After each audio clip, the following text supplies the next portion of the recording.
देखिए profit and loss account जैसे कि हम लोग पढ़ रहे थे financial statement of sole proprietorship.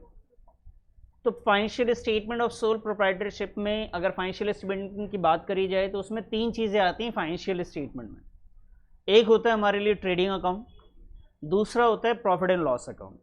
तो इसको अगर मैं बोलना चाहूँ तो ये फाइनेंशियल स्टेटमेंट का सेकंड स्टेज है। तो ये आप कह सकते हैं कि second stage of financial statement, financial statement. तो बेटा अगर ये सेकंड स्टेज है इसका मतलब ये है कि ये प्रॉफिट एंड लॉस अकाउंट जो है ना बिना ट्रेडिंग अकाउंट के नहीं बन सकता। ये स्टार्ट जो होता है ना, स्टार्ट ही होता है, इसको ट्रेडिंग अकाउंट की जरूरत पड़ती है। स्टार्ट विद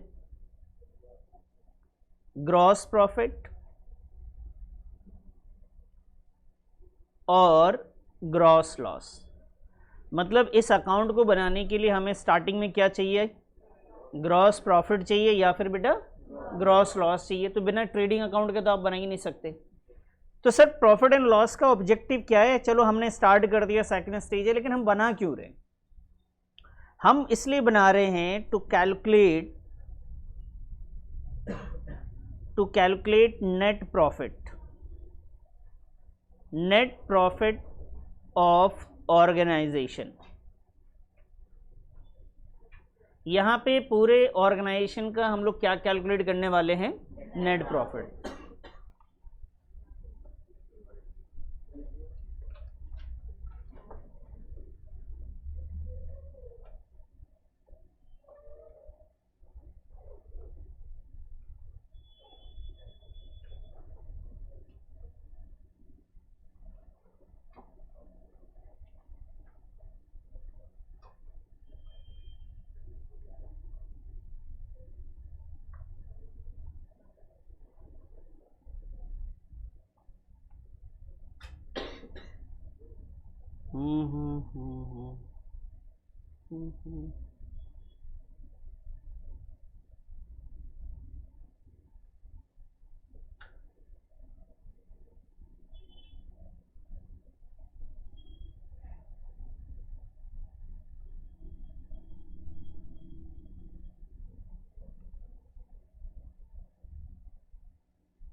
चलिए जी, अब इधर ध्यान दीजिए, फॉर्मेट की बात करते हैं अब हम लोग।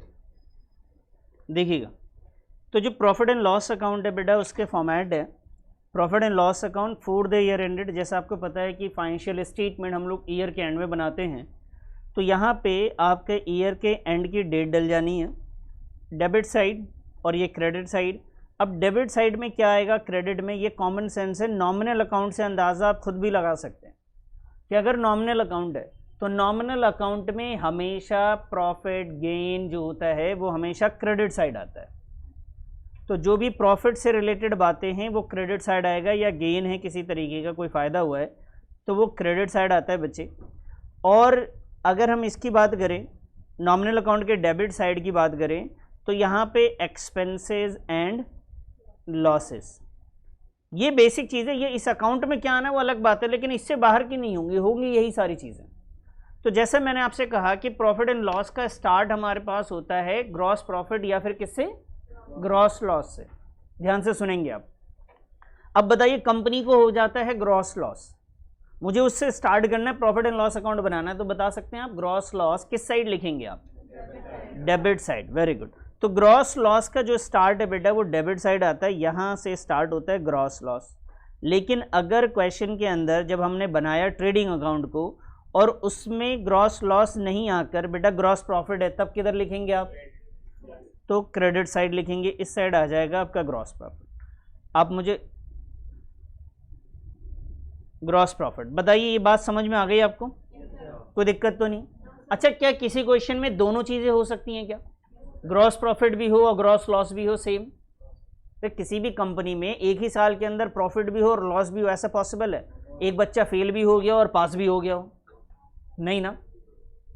तो कंपनी के अंदर या तो फिर क्या होगा, सिर्फ ग्रॉस लॉस हो रहा होगा कंपनी को, या फिर क्या हो रहा होगा? तो दोनों में से कोई एक वैल्यू होगी जो कि आपने ट्रेडिंग अकाउंट बनाया होगा, वहीं से वो वैल्यू निकल के आएगी, आप उसी वैल्यू को इस साइड लिख देंगे।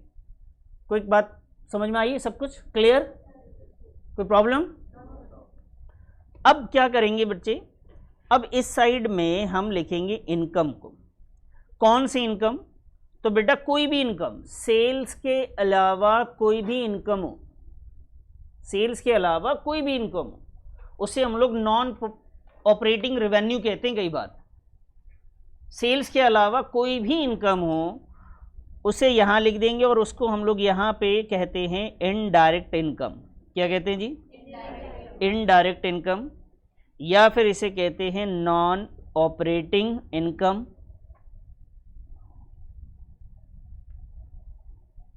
नॉन ऑपरेटिंग इनकम, इसकी लिस्ट है, मैं आपको अभी लिस्ट बताऊंगा कि इनडायरेक्ट इनकम में क्या क्या आएगा, लेकिन आपको ये बात पहले से पता होगा कि सेल्स के अलावा कोई भी इनकम हो। बताओ मेरे हिसाब से, आप मुझे बताना एक मिनट के लिए, रेंट रिसीव्ड इनकम है या नहीं है? है ये? तो बेटा इसको कौन सी इनकम कहेंगे? Indirect income. बात समझ रहे हैं? कमीशन रिसीव्ड इनकम है या नहीं है? कौन सी इनकम कहेंगे? इनडायरेक्ट। डायरेक्ट इनकम सेल्स को कहते हैं, ऑपरेटिंग इनकम सेल्स को कहते हैं, और सेल्स के अलावा कोई भी इनकम उसे क्या बोलेंगे आप? इनडायरेक्ट या नॉन ऑपरेटिंग इनकम। और ये बात अगर आपने बेसिक अकाउंटिंग टर्म में, मैंने किसी को रेवेन्यू सिखाया होगा तो वहां पे भी लिख के दिया था। इधर आ गया जी, इनकम से रिलेटेड चीजें आ जाएंगी, इस साइड एक्सपेंसेस और लॉसेस से रिलेटेड चीजें आएंगी, तो उसे हम लोग कहेंगे इनडायरेक्ट एक्सपेंसेस एंड लॉसेस। बात समझ में आई? अब यहां पे इनडायरेक्ट एक्सपेंस का मतलब क्या है? इनडायरेक्ट एक्सपेंस बेटा जो भी डायरेक्ट एक्सपेंस थे ना, उसको छोड़ के, उसके अलावा सारे एक्सपेंसेस को क्या बोलेंगे आप?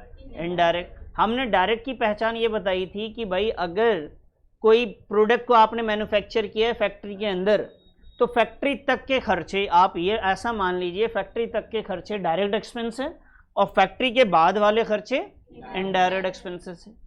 अब ये सारी वैल्यू लिखेंगे, इसकी भी लिस्ट मैं आपको लिखवा दूंगा, वैसे आपको मालूम होगा।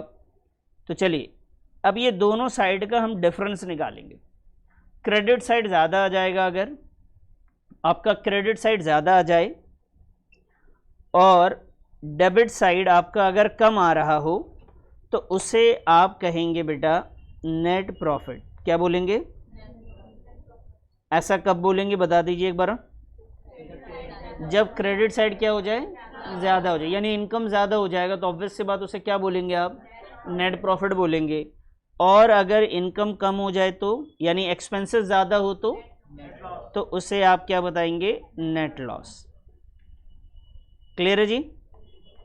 अब इसमें ना हम लोग अभी सीखेंगे इनडायरेक्ट एक्सपेंसेस के थोड़े बहुत एग्जाम्पल, और कुछ इनडायरेक्ट इनकम की कुछ एग्जाम्पल्स हम लोग लेंगे, और उसके बाद क्वेश्चन करेंगे जाके। तो पहले आप ये नोट कर लीजिए और फिर मैं एग्जाम्पल लिखवाता हूँ। सवाल दिमाग में आ रहा हो इससे रिलेटेड जो आपको अभी तक बताया है तो आप पूछ लीजिए। ट्रेडिंग अकाउंट के बाद बना रहे होते हैं, तो ट्रेडिंग अकाउंट में जिस चीज़ को आप लिख चुके हैं वो यहाँ नहीं आता, और ट्रेडिंग अकाउंट में जो चीज़ें लिखी जाती हैं वो ट्रायल बैलेंस से लिखी जाती हैं। तो ट्रायल बैलेंस की पूरी लिस्ट है, उसमें से हर एक चीज़ को एक एक जगह लिखते जाना है आपने। और ट्रेडिंग अकाउंट में कुछ चीज़ें जाती हैं, कुछ प्रॉफिट एंड लॉस में, और कुछ चीज़ें बैलेंस शीट के अंदर चली जाती हैं। चले आगे बेटा। चलिए बेटा, इनडायरेक्ट एक्सपेंसेस की एक बात करें। देखिए इनडायरेक्ट एक्सपेंसेस में अगर मैं इसको बताऊं तो आपको जितने भी एक्सपेंसेस पता थे ना, उसमें डायरेक्ट को आपको अलग करना है बस। तो अगर इसकी बात, अगर क्वेश्चन पूछा जाए इनडायरेक्ट एक्सपेंस क्या है, तो आप लिख सकते हैं कि ऑल एक्सपेंसेस, लिख लीजिए साथ साथ, ऑल एक्सपेंसेस एक्सेप्ट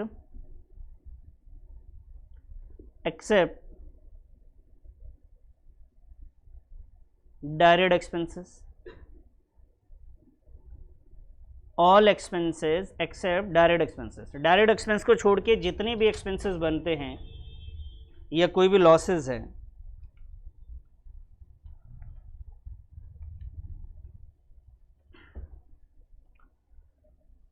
कुछ एग्जांपल लेते हैं बेटा, लिख लीजिए बेटा। सैलरी, ये एक्सपेंस होता है ना, सैलरी एक्सपेंस है या नहीं है? अरे डर रहे हो आप तो यार। सैलरी इनकम है क्या? क्या है ये? एक्सपेंस। रेंट बताइए।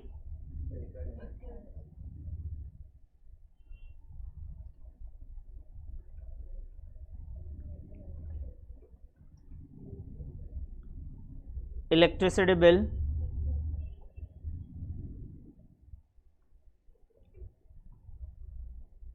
Advertisement, insurance, interest,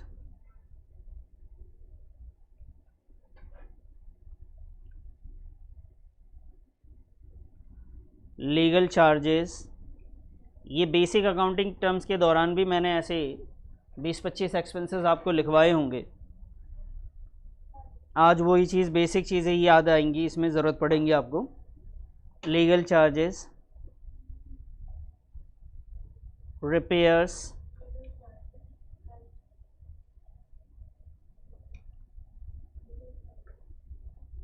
depreciation, bank, बताता हूँ बेटा, बताता हूँ, आप लिख लीजिए पहले। Bank charges,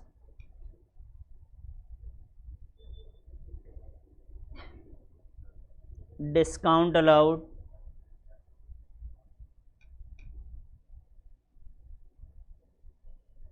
bad debts,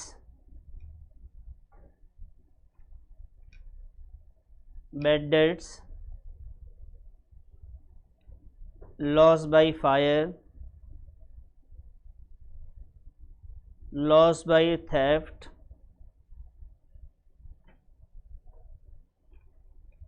printing,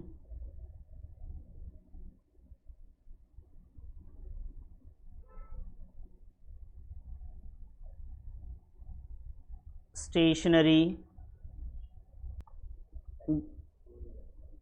packing expenses. लेकिन ध्यान रखेंगे ये पैकिंग एक्सपेंस कौन सा चाहिए मुझे? On sales,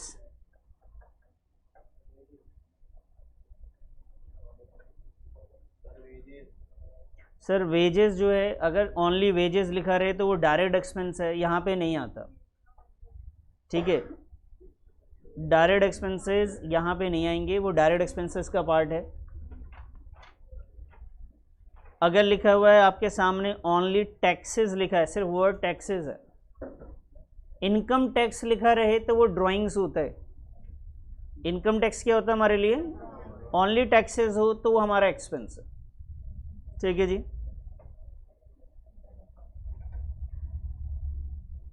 rent and taxes कई बार लिखा रहता है ये। और बताइए, इंटरेस्ट ऑन लोन वगैरह, या बैंक इंटरेस्ट, या ओनली इंटरेस्ट रहे जी। क्या बताया आप लोगों ने? वो तो एसेट्स होता है बेटा, प्लांट एंड मशीनरी ना, प्लांट एंड मशीनरी तो एसेट्स होता है।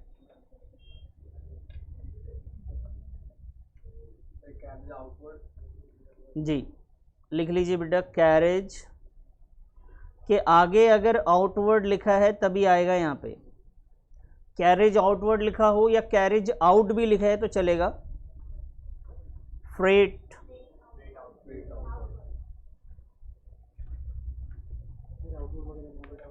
हाँ बेटा, आउटवर्ड नहीं लिखा हुआ तो डायरेक्ट एक्सपेंस है। हाँ,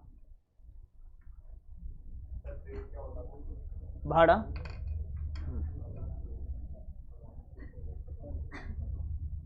और बताइए। बच्चे ने बोला सर पोस्टेज, लिख लीजिए। पोस्टेज, कोरियर चार्जेस वगैरह इसी में आएंगे बेटा। चैरिटी,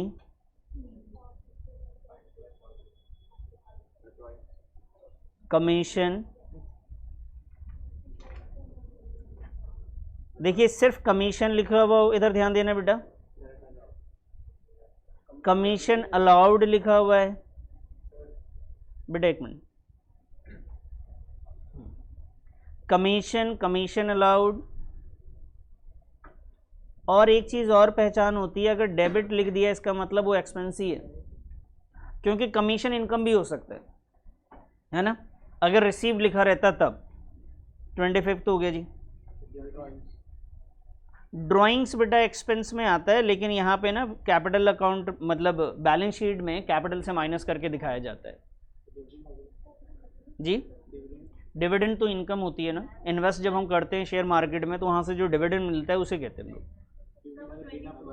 डिविडेंड देना पड़े तो आप तो सोल प्रोप्राइटर, आपके यहाँ शेयर कहाँ होगा जो डिविडेंड आप पे कर रहे होंगे, कंपनी में ऐसा पॉसिबल है सर जी।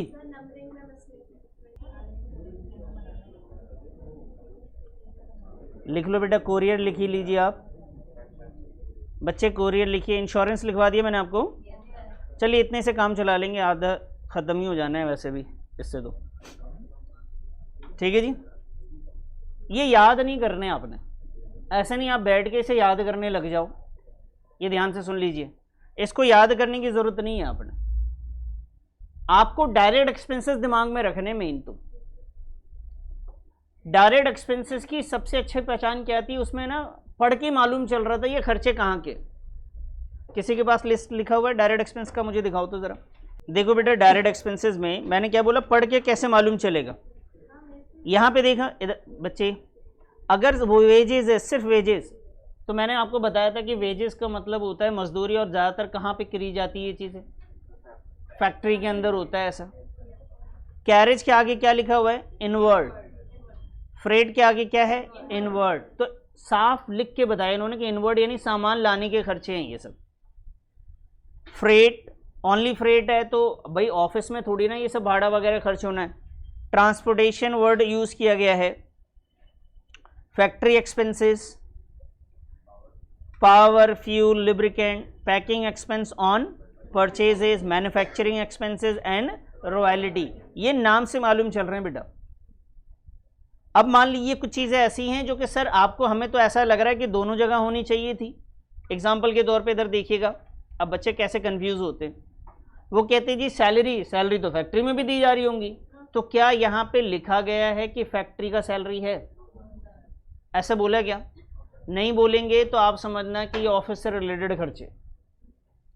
रेंट तो फैक्ट्री का भी होता है और ऑफिस का भी होता है, लेकिन यहाँ पे लिखा हुआ फैक्ट्री का रेंट, तो कहाँ का मानेंगे आप? ऑफिस का मानेंगे। इलेक्ट्रिसिटी तो दोनों जगह की आती है, लेकिन यहाँ लिखा हुआ मेंशन है क्या ऑफिस का है या वहाँ का है, फैक्ट्री का है, क्या मानेंगे आप? ऑफिस का मानेंगे। एडवर्टीजमेंट तो ऑफिस के लिए ही होता है, सेल्स के लिए, सेल्स डिस्ट्रीब्यूशन यानी बिजनेस को बढ़ाने के और कोई खर्चे हो रहे हैं तो वो यहीं आएंगे। इंश्योरेंस, अब इंश्योरेंस जो होता है प्रोडक्ट का भी होता है, बिल्डिंग का भी होता है, मशीन का भी होता है, ठीक है, इंसानों का भी होता है, सही बात है, लाइफ इंश्योरेंस भी होते हैं, एम्प्लॉय के भी इंश्योरेंस होते हैं, लेकिन मेंशन तो नहीं किया गया ना, तो कहाँ का खर्चा मानेंगे आप इसे? ऑफिस से रिलेटेड। मतलब आपको ये सारे एक्सपेंसेस जो डायरेक्ट आपको है ना, वो जो मैंने लिखवा दिए वही हैं, और उसी को समझना है कि भाई ये फैक्ट्री से पहले के या फैक्ट्री से, या तो मेंशन करे तब तो हम मानेंगे, वरना तो उसकी बातों से तो लग रहा हो ना। अब बोल रहा है उन्होंने मैन्युफैक्चरिंग एक्सपेंस, तो ऑब्वियस सी बात है ये कहाँ के खर्चे होंगे? फैक्ट्री से रिलेटेड होंगे। तो यहाँ पे आप सारी चीज़ें एक बार पढ़ लीजिए और मुझे बताइए कौन सा ऐसा एक्सपेंस है जिससे आपको डाउट लग रहा है कि नहीं सर ये तो डायरेक्ट होना चाहिए था। तो फिर डिस्कस करते हैं, फटाफट आप इसको एक बार रीड करिए अच्छे से। नहीं, नाम कहीं के भी गिवन नहीं होता, ये डायरेक्ट इनडायरेक्ट है, आपको पहचानना है, आपको उस एक्टिविटी से पहचानना, उसकी मीनिंग समझनी है। जैसे बैड डेट्स, पैसा डूब जाना, ये फैक्ट्री का काम थोड़ी ना है। फैक्ट्री से रिलेटेड तीन, देखो डायरेक्ट से रिलेटेड तीन बातें, सामान को लाने के खर्चे, बनाने के खर्चे, या फिर उसे पैकिंग से रिलेटेड खर्चे। कई बार हम सामान को हम लाते हैं, उसे पैक वैक करते हैं, आयरनिंग वगैरह करते, इससे रिलेटेड खर्चे, बस। इनडायरेक्ट मेंशन नहीं, अगर लिखा रहता फैक्ट्री रेंट, हाँ तो डायरेक्ट। मीनिंग क्या होता है, तो कहाँ पे यूज होगा आप इसके बारे में सोचेंगे ज़्यादा, ठीक है। जी बच्चे बताइए, इसे पढ़ लीजिए, कोई डाउट है तो पूछ लीजिए पहले आप।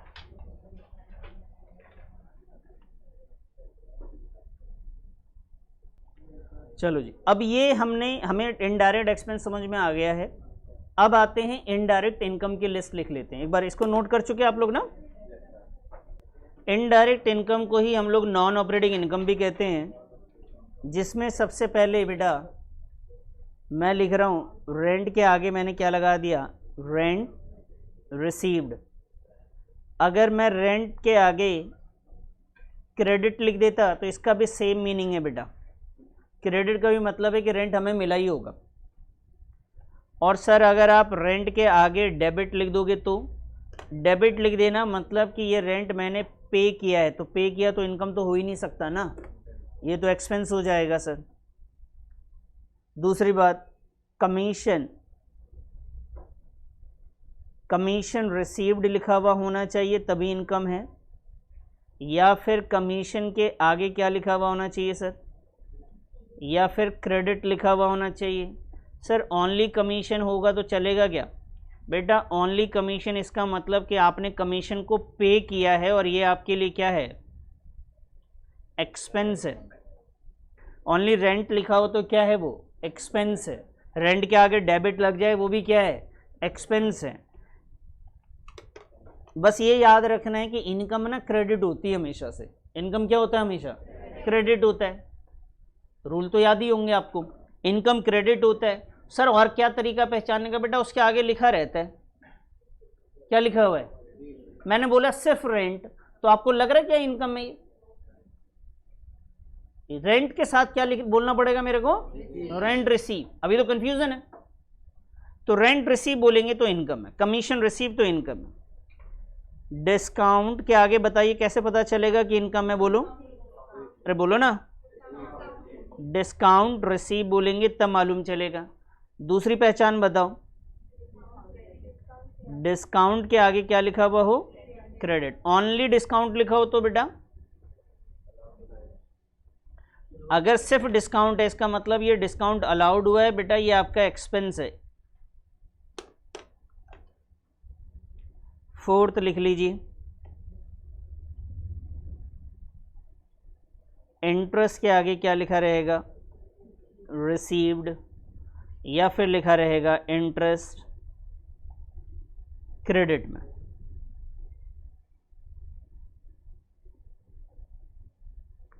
Donation,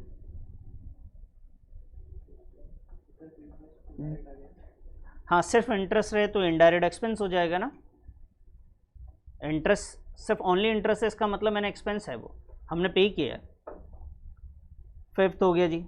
sixth, gain on sale of property, किसी प्रॉपर्टी को बेच के कोई फायदा हुआ हो। And seven, sale of scrap, कोई कबाड़ वगैरह बेचा है, या सेल ऑफ न्यूज़पेपर वगैरह है, वो हमारे इनकम का पार्ट है। 8, अगर हमने किसी के शेयर्स में पैसे लगा रखे, किसी कंपनी में पैसे लगा रखे होते हैं कई बार पैसे निकाल के, और ये अगर देखा जाए तो डिविडेंड मिलता है हमें, तो डिविडेंड रिसीव आ जाए तो बेटा ये भी हमारा इनकम है। कई बार आपके सामने ये मिसलीनियस वर्ड का यूज करते हैं, मिसलीनियस, लेकिन आगे लगा देते हैं इनकम। मिसलीनियस मतलब छोटे मोटे और भी कहीं से पैसे आए हैं तो मिसलीनियस कर दिया उन्होंने। मिसलीनियस के आगे एक्सपेंस लगा देते तो इनडायरेक्ट एक्सपेंस हो जाता, मिसलीनियस के आगे इनकम लगा दिया तो ये इनकम हो गया। अब इतना तो हमने सीख लिया है, अब इसे ही ऐसा नहीं कि आप रटने के पीछे पड़ जाए। आप डायरेक्ट एक्सपेंसेस को याद कर लीजिए, आप रेवेन्यू को याद करना चाहें कर लीजिए, वरना तो पहचान बहुत सिंपल है, नाम से मालूम चल रहा होगा कि ये इनकम है। आप पढ़ के देखो एक भी ऐसा हो जिससे आपको मालूम ना चले कि ये इनकम नहीं है, आपको नेम से ही मालूम चल जाएगा कि वो इनकम है। लेकिन इसके ऊपर प्रैक्टिस के लिए 50 क्वेश्चन है हमारे पास, तो टेंशन नहीं लेना, धीरे धीरे वो भी हो ही जाएगा। तो चलिए अब करते हैं क्वेश्चन नंबर 11। क्वेश्चन करेंगे बेटा तब जाके ज़्यादा बेहतर होगा। तो क्वेश्चन नंबर 11 पे आते हैं अब हम लोग। डिविडेंड बेटा, डिविडेंड कहते हैं जैसे आपने रिलायंस कंपनी में इन्वेस्ट करा, शेयर्स खरीदे। अब शेयर्स खरीदे, शेयर्स के तो रेट बढ़ते ही हैं, वो तो अलग बात है, वो अलग चीज़ है।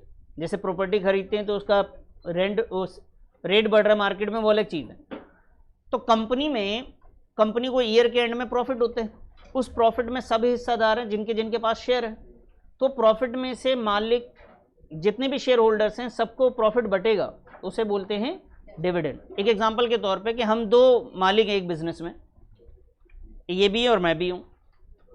1 लाख का प्रॉफिट हुआ, आधा शेयर इसके पास है आधा मेरे पास, यानी 50% इसके पास था 50% मेरे पास था। तो प्रॉफिट अब कितना, 1 लाख का प्रॉफिट इसके पास कितना जाएगा, तो 50,000 का प्रॉफिट इसके हिस्से में आया ना।